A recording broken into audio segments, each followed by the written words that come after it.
Okay. Hello and welcome to Talking SME, our quickfire chat with business leaders. I'm Jane O'Gorman, Director of 10 to 2, expert in flexible recruitment and consulting. And I'm very pleased to be joined today by Paul Mann, founder and MD of Pathmaker Advisory, exploring AI and what it can do for you and your business. Hi, Paul, welcome, and thank you so much for joining me today. Good morning, Jane. Thanks for having me. Very welcome. How are you? Yes, good. It's a lovely sunny day. There's nothing to complain about. Absolutely, absolutely. Um, Perhaps we can start off, Paul, if you can tell us a little bit about Pathmaker in your own words. Sure. So Pathmaker, I set up focused predominantly on the SME market. Mhm. Within that, the realm of AI advisory, really getting people started, training, upskilling, some app development, but then also taking on bigger projects if people want to. And it can be for, literally for a 3 or 2 man company or a single advisor just getting started, or it could be like yesterday, I was speaking to a company of 150 people, and their internal IT teams are just overwhelmed in terms of getting started. They're very well skilled in terms of getting SharePoint and Microsoft up to date, but Mm. AI is just an entirely new challenge. So I can deal with both ends of the spectrum, as it were. Okay, excellent. So why now, Paul? And I know you have a particular focus on Claude. So why is Yeah. this why is this the time? I mean, I've come from, I've sort of gone through an evolution of working across lots of R&D environments. I worked in R&D tax for 13 years, so I saw lots of different sort of cutting edge, bleeding edge companies doing all kinds of things. So I've seen sort of the evolution of tech over that time, Mm. and in the last couple of years, I've worked for a data company Mm. specializing in AI talent and AI intelligence.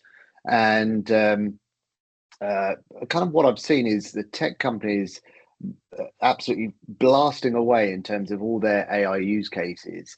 And this is the big and small companies. So they'll be using AI in the most amazing ways, and everyone's incredibly innovative. But what I'm equally seeing is this disparity between tech companies and non-tech companies.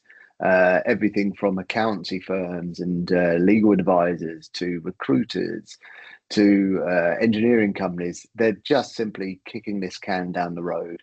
And I've been monitoring this situation pretty much over the last 2 years. But I would say since September last year, it's reached this inflection point where it's incredibly viable now as a tech, and it should be being used day to day by non-tech people now. And I think to not be using it is a massive disadvantage.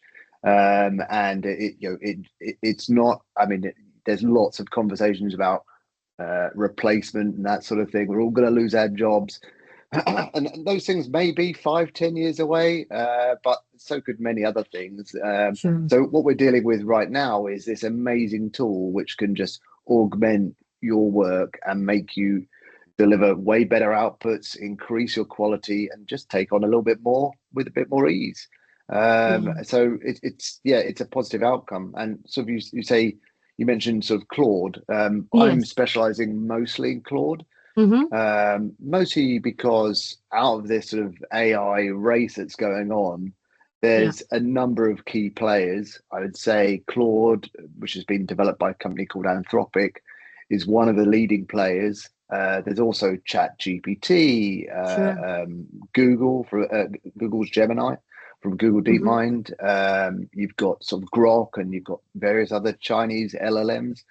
But for Mm-hmm. me, and for everything I know about the industry, companies that stand out for me are probably Google DeepMind and Anthropic with Claude, as Mm-hmm. they're not just investing billions in AI and LLMs, they're also investing significant amounts in terms of responsible AI and really the ethics behind how we should implement that. And that's kind of, I think, stands them apart from the rest. and hence I'm sort of encouraging people to invest more in those two players, I would say, Okay. as I think it's a better investment into the future. Okay.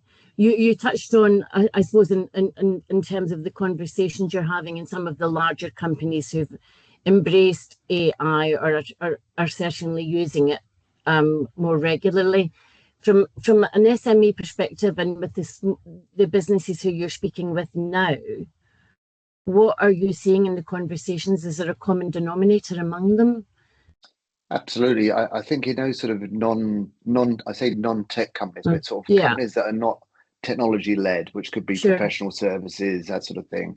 Mm, What I'm seeing is probably two general sort of scenarios. One is simply they're not doing anything at all.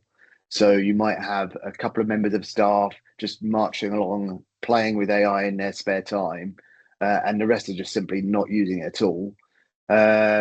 Or maybe there's one senior champion in the company that's saying, yep, let's bring in this system. They'll probably pay a consultant or even just buy in a system that is very expensive, implement it. And again, you'll get this scenario whereby a few people will use it, the bulk of people won't use it.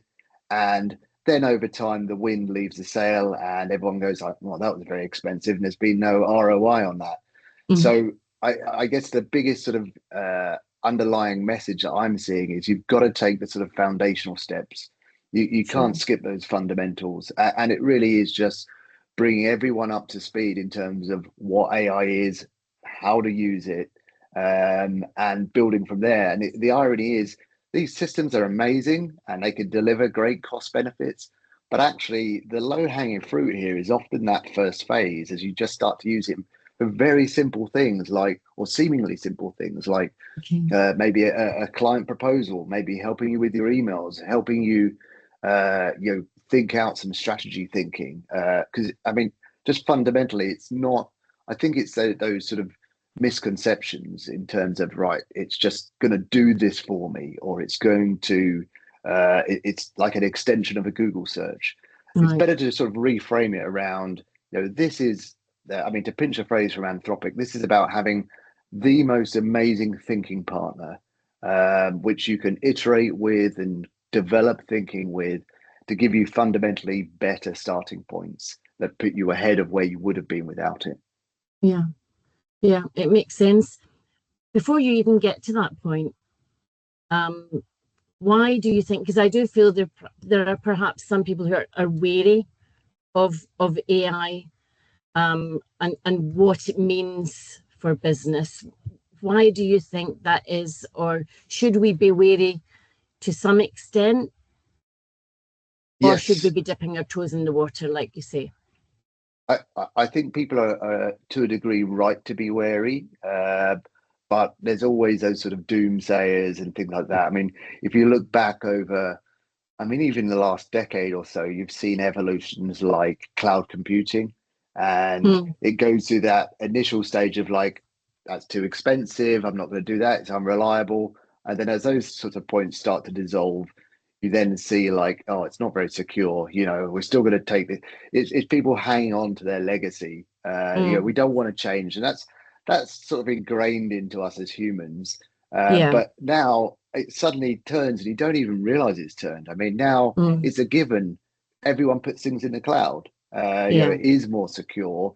It's better than having to run localized backups and all these sorts of things. And ultimately, for 99.9% of scenarios, having things in the cloud is a better solution. And we've adopted it without even thinking now. And we're at this point with AI. You've got the same concerns, security.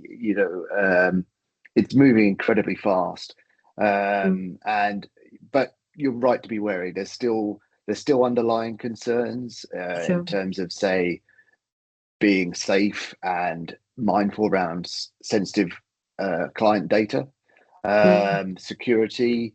Potentially people injecting code into LMs, bias. So there's Right. all kinds of considerations that we still need to think about. But to miss it is missing out. To simply push it all aside based on Yeah. those concerns is just throwing the baby out with the bathwater, really. Oh, okay. So you feel that there would be a commercial risk, if you like, to not acknowledging or incorporating it in some way? Do you feel that AI should have its place in the financial budget?